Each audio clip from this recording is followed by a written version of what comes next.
এমন কিছু বাসের দরকার যেখানে ওয়াশরুম থাকবে, প্রস্রাবের অন্তত ব্যবস্থা থাকবে। অনেক মহিলা পুরুষ অনেক সময় ডায়াবেটিসের রোগী বড় ধরনের বিপদে পড়ে যায়, ঠিক কিনা? এই জন্য এদেশে নাই। যদি নাও থাকি, ওজুর জন্য পানি নেই, বলেছেন দাঁড়াবে না, কি করবেন? আপনি মাটি দিয়ে তায়াম্মুম করবেন। ইসলাম সহজ, ইয়াসসিরু ওয়ালা তাআসসারু ইন্নাদ দীনা ইউসরুন। নবী সাল্লাল্লাহু আলাইহি ওয়াসাল্লাম বলেন, দিন হলো সহজ, জানি না বলে আমাদের কাছে কঠিন মনে হয়। পানি দিয়ে ওযু করতে হয়, পানির ব্যবস্থা নেই।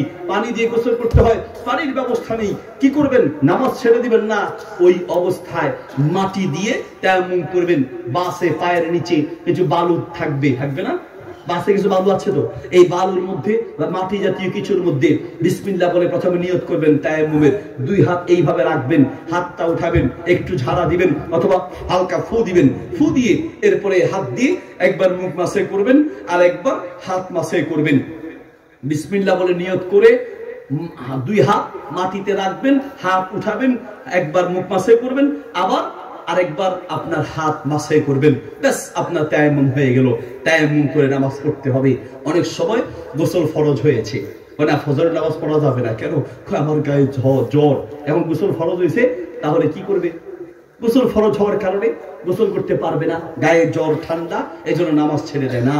গোসল ফরজ হলে কোনো কারণে যদি শরীর অসুস্থ থাকে, পানি গরম করার ব্যবস্থা না থাকে, পানি প্রচন্ড ঠান্ডা হয়, তাহলে সেই ক্ষেত্রে তায়াম্মুম করে হলেও নামাজ পড়তে হবে।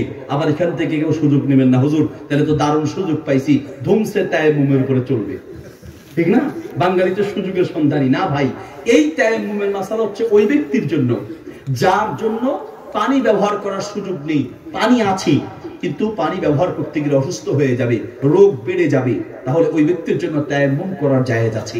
অথবা পানি আছে কিন্তু পানি গরম করার কোনো ব্যবস্থা নাই, তাহলেও পারবেন। অসুস্থ, পানি প্রচুর ঠান্ডা, এরপরে গরম করার চেষ্টা করবেন। পানি গরম করার যদি ব্যবস্থা না থাকে, কোনো ব্যবস্থা এই ধরনের না থাকলে, তখন তায়াম্মুম করে হলেও নামাজ পড়তেই হবে। প্রিয় ভাইরা আমার, মসজিদে যাওয়ার সময় অবশ্যই যতদূর সম্ভব পবিত্র পোশাক পরে নামাজ পড়তে হবে। পবিত্র পোশাক নেই, অপবিত্র পোশাকে হলেও নামাজ পড়তে হবে। যতদূর সম্ভব সুন্দর পোশাক পরার চেষ্টা করবেন। আমরা মাসালা জিজ্ঞেস করি, হুজুর যদি সেন্টু গেঞ্জি গায়ে দিয়ে, কোন রকম জামা গায়ে দিয়ে, মানে নোংরা জামা গায়ে দিয়ে নামাজ পড়লে নামাজ হবে কিনা? নামাজ হয়ে যাবে। কিন্তু আমার প্রশ্ন হচ্ছে, আপনি বাংলাদেশের কোন মন্ত্রীর সাথে দেখা করতে যাবেন, কোন মন্ত্রীর সাথে কথা বলবেন, যেই সেই পোশাকে দাঁড়াবেন, বরং সবচেয়ে সুন্দর পোশাকটা খুঁজে নেবেন। একজন এমপি, চেয়ারম্যান, মন্ত্রী সাহেবের সাথে দেখা করতে গেলে, দুনিয়ার একজন সম্মানিত ব্যক্তির সামনে কথা বলার জন্য যদি আপনি সুন্দর পোশাক খুঁজে নেন, আহকামুল হাকিমিন রব্বুল আলামিন, সারা পৃথিবীর মালিক আর রব আল্লাহর সামনে দাঁড়িয়ে আল্লাহর সাথে কথা বলবেন, তাহলে তো আপনার দুনিয়ার সবচেয়ে সুন্দর পোশাকটাই দরকার, ঠিক কিনা? মাঝে মধ্যে নাই, তখন ভিন্ন কথা, কিন্তু নিয়মিত অসুন্দর পোশাকে নামাজ পড়বেন না। মসজিদে যাওয়ার সময় সুন্দর পোশাক পরে যাবেন। এরপর মসজিদে যাওয়ার আগে সম্ভব হলে একটু আতর বা সুঘ্রাণ করে যাবেন, এটাও একটা মসজিদের হক। মসজিদে মাঝে মাঝে নামাজ পড়তে যায় এমন ব্যক্তি, হাদিসে এসেছে নবী সাল্লাল্লাহু আলাইহি ওয়াসাল্লাম পেঁয়াজ এবং রসুন খেয়ে মসজিদে যেতে নিষেধ করেছেন। কাঁচা পেঁয়াজ এবং কাঁচা রসুন খেয়ে মসজিদে যাওয়া নিষেধ। কেন? আপনি যখন মসজিদে গিয়ে সেজদায় গিয়ে পেঁয়াজ আর রসুন খেয়ে বলবেন সুবহান রাব্বিয়াল আলা, ও বলবে মসজিদে না আসার চেয়ে ঘরে থাকা ছিল ভালো, কারণ আপনার এই দুর্গন্ধে ওর নাকের 12টা বেজে যাবে। এই জন্যই পাশের ব্যক্তি যেন কষ্ট না পায়, মুখে যেন দুর্গন্ধ না থাকে, এজন্য নবী সাল্লাল্লাহু আলাইহি ওয়াসাল্লাম মসজিদে যাওয়ার আগে আতর ব্যবহার করতেন, সুগন্ধি ব্যবহার করতেন, পেঁয়াজ আর রসুন খেয়ে যেতে নিষেধ করেছেন, এবং মিসওয়াক করে যেতেন। মিসওয়াক করে নবী সাল্লাল্লাহু আলাইহি ওয়াসাল্লাম বলেন, লাউলা আনা শুক্কা ওয়ালা উম্মতি লাআমারতুহুম বিসওয়াক ইনদা কুল্লি সালাত। প্রত্যেক নামাজের আগে আমি যদি উম্মতের জন্য কষ্টকর মনে না করতাম, তাহলে আমি মিসওয়াক করাকে ফরজ করে দিতাম, আবশ্যক করে দিতাম। মুখের দুর্গন্ধ যদি থাকে, আপনি দোয়া পড়লে পাশের জন কষ্ট পাবে। এছাড়াও অনেক সময় বগলের নিচে আপনি যখন সেজদায় যান, দুই হাত এইভাবে করে আপনার বগলটা দুই পাশে উপর থাকে, এখান থেকে দুর্গন্ধ বের হতে পারে। এজন্য নবী সাল্লাল্লাহু আলাইহি ওয়াসাল্লাম বলেছেন 40 দিনের আগেই বগলের নিচের পশম পরিষ্কার করতে হবে। কিসের 40 দিন? কতদিন যে আল্লাহর গজব গেছে, এক একটা আপনার আফ্রিকার জঙ্গল, এক এক বগলের নিচে আফ্রিকার জঙ্গল হয়ে আছে, কত বাঘ আর ভাল্লুক যে আছে আল্লাহ ভালো জানে। 2 হাত আকাশের দিকে উঠালে মনে হবে এখানে আফ্রিকার জঙ্গল হয়ে আছে।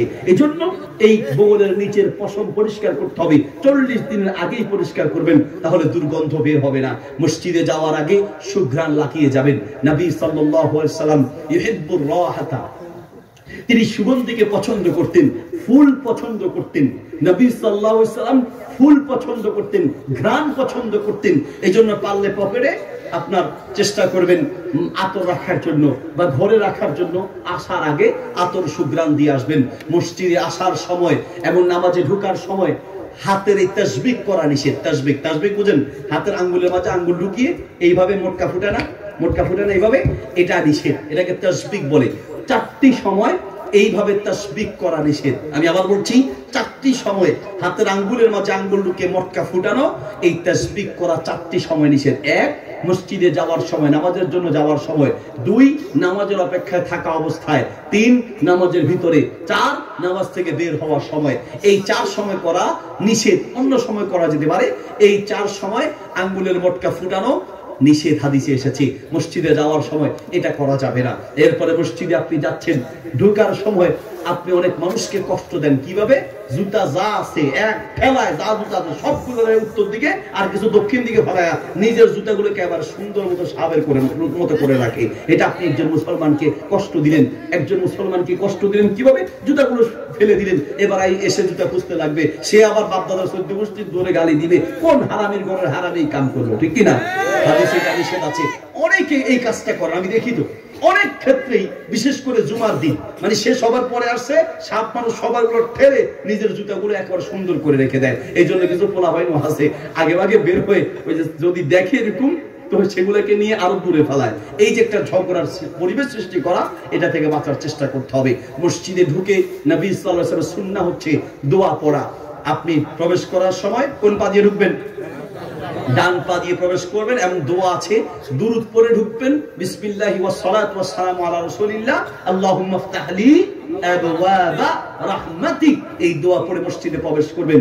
মসজিদে প্রবেশ করার পরে সমাজ থেকে হারিয়ে যাওয়া একটা গুরুত্বপূর্ণ সুন্নাহ হচ্ছে, নবী সাল্লাল্লাহু আলাইহি ওয়াসাল্লাম বলেন, ইযা দাখালা আহাদুকুমুল মাসজিদা ফালইয়ারকা রাকাতাইন, যেই কেউ মসজিদে ঢুকবে আগে যেন 2 রাকাত নামাজ পড়ে। ফালা ইয়াজলিসান্না হাত্তা ইয়ারকা রাকাতাইন, 2 রাকাত নামাজ পড়া ছাড়া কেউ যেন মাটিতে না বসে। এইরকম অনেক সুন্নাহ সম্মত আমল আমাদের সমাজ থেকে উঠে গিয়েছে। ওযু করার পরে মসজিদে ঢুকে 2 রাকাত নামাজ পড়তে হয়, মসজিদে প্রবেশ করেই 2 রাকাত নামাজ পড়তে হয়। নবী সাল্লাল্লাহু আলাইহি ওয়াসাল্লামের এই এক একটি সুন্নাহ সম্মত আমল আমাদের জন্য কতটা গুরুত্বপূর্ণ। আল্লাহ নবী সাল্লাল্লাহু আলাইহি ওয়াসাল্লাম মেরাজে গিয়ে, এই যে রজব মাস আসলে তো মেরাজের আলোচনা হয়, মেরাজে গিয়ে ফিরে এসে বেলাল রাদিয়াল্লাহু তাআলা কে ডেকে বলছেন, বেলাল ইন্নী সামিতু দাফান আলাইকা ফিল জান্নাহ, ও বেলাল আমি জান্নাতে তোমার পায়ের আওয়াজ শুনেছি। বেলাল বলো তো দেখি এমন কোন আমল করো যে আমলের মাধ্যমে দুনিয়ায় থাকতেই তুমি জান্নাতের মেহমান হয়ে গেলে। বেলাল বলো এমন কোন আমল করো। বেলাল রাদিয়াল্লাহু আনহু বললেন, ইয়া রাসূলুল্লাহ তেমন কোন আমল করি না, তবে একটা আমল নিয়মিত করি, ওযু করার পরে নিয়মিত 2 রাকাত নফল নামাজ আদায় করি। আল্লাহু আকবার। মসজিদে ঢুকে অনেকগুলো সুন্নাত নামাজ আছে, এই নামাজগুলো আমাদের সমাজ থেকে উঠে গিয়েছে। মসজিদে ঢুকে 2 রাকাত নামাজ পড়া, মাঝে মাঝে বিপদের কথা স্মরণ হলে 2 রাকাত নামাজ পড়া। ফাজিয়া ইলা সালাত, হাদিসে এসেছে যখনই কোনো বিপদের আশঙ্কা করতেন, কোনো টেনশন হতো, স্বামী নিয়ে, স্ত্রী নিয়ে, সন্তান নিয়ে, দুনিয়া নিয়ে, রিজিক নিয়ে, বিভিন্ন কিছু নিয়ে যখনই টেনশন আসবে 2 রাকাত নামাজে দাঁড়িয়ে যাবেন। বিপদ থেকে বাঁচার জন্য নামাজ আছে, টেনশন থেকে বাঁচার জন্য নামাজ আছে। আবার নিয়ামতের খবর শুনলে 2 রাকাত নামাজ পড়তে হয়। খাররা সাজিদান, নবী সাল্লাল্লাহু আলাইহি ওয়াসাল্লাম শুকরিয়ার নামাজ পড়তেন। শুকরিয়া, আল্লাহ তুমি আমার ছেলেকে পাস করিয়েছো, আল্লাহ তুমি আমার ছেলেকে একটা ভালো চাকরির ব্যবস্থা করেছো, আল্লাহ আমার একটা রোগ হয়েছে, রিপোর্টটা ভালো এসেছে। এই রকম শুকরিয়ার নামাজ পড়া। ওযু করার পরে 2 রাকাত নামাজ আমাদের সমাজে আমরা জানি না। মসজিদে ঢুকে 2 রাকাত নামাজের অনেকে আমলটা আমরা জানি না। এরপর 3 নাম্বার বললাম বিপদ থেকে বাঁচার জন্য নামাজ, 4 নম্বরে বললাম শুকরিয়ার নামাজ, 5 নম্বর হচ্ছে তওবার নামাজ। যে কোনো সময় কোনো গুনাহ হয়ে গিয়েছে, কোনো অপরাধ হয়েছে, কুল্লু বানি আদম খাত্তাউন, পৃথিবীর প্রত্যেকটা মানুষই অপরাধী। এক একজনের অপরাধ এক এক রকম, কেউ বড় করে, কেউ ছোট করে, কেউ বেশি করে, কেউ কম করে। পৃথিবীর প্রত্যেকটা মানুষেরই গুনাহ আছে। যে কোনো গুনাহ হয়ে গেলেই সাথে সাথে 2 রাকাত নামাজে দাঁড়িয়ে যাওয়া, এটাকে তওবার নামাজ বলে। এরপরে আপনি আল্লাহর কাছে তওবা করবেন। এরকম অনেক নামাজ, সাহাবীগণের ঘরে গেলে কিছুক্ষণ পর পরে আপনি নামাজের পরিবেশ দেখবেন। বুখারী শরীফে একটি হাদিস এসেছে, নবী সাল্লাল্লাহু আলাইহি ওয়াসাল্লামের স্ত্রী আম্মা জান রাদিয়াল্লাহু আনহাকে প্রশ্ন করা হলো যে রাসূল সাল্লাল্লাহু আলাইহি ওয়াসাল্লাম রাতের ইবাদত কেমন ছিল। আয়েশা রাদিয়াল্লাহু আনহাকে প্রশ্ন করা হলো যে নবী সাল্লাল্লাহু আলাইহি ওয়াসাল্লামের রাতের আমল কেমন ছিল। তিনি বললেন, তোমরা যদি আল্লাহর নবীকে ঘুমন্ত দেখতে চাও তাহলে ঘুমন্ত দেখতে পাবে, আবার যদি তোমরা তাকে ইবাদতে দেখতে চাও তাহলে ইবাদতে দেখতে পাবে। তার মানে কিছুক্ষণ নামাজ পড়তেন, কিছুক্ষণ ঘুমাতেন, আবার কিছুক্ষণ নামাজ পড়তেন, কিছুক্ষণ ঘুমাতেন, কিছুক্ষণ জিকির করতেন। সারা রাত আমাদের মতো এইভাবে ঘুমিয়ে থাকতেন না। মসজিদে ঢোকার পরে অবশ্যই 2 রাকাত নামাজ পড়ে তারপরে বসবেন। যতক্ষণ নামাজে বসে থাকবেন, নামাজের অপেক্ষায় থাকবেন, ততক্ষণ বান্দা যেন নামাজেই থাকে।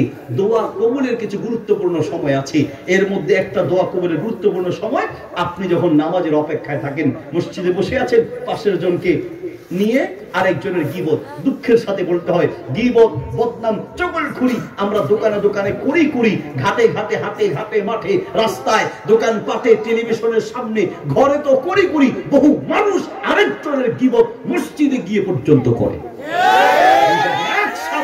অমুকের মাই করেছে, অমুকের বাপ এই করেছে, আরেকটার বাপ কি করেছে। তার আগে জিজ্ঞেস করো, তুমি কি করেছো? তুমি তোমারটা বলো, তুমি তোমারটা নিয়ে ভাবো। হাসিবু ক্বাবলা আন তুহাসাবু। ইবনে ওমর রাদিয়াল্লাহু তাআলা বর্ণনা করেন, হাসিবু ক্বাবলা আন তুহাসাবু। ওমর রাদিয়াল্লাহু তাআলা থেকে আয়াতটি আছে, হাসিবু ক্বাবলা আন তুহাসাবু। কিয়ামতের মাঠে তোমার হিসাব আল্লাহ নেয়ার আগে দুনিয়ায় তোমার নিজের হিসাবটা তুমি মিলাও, নিজের হিসাব তুমি মিলাও।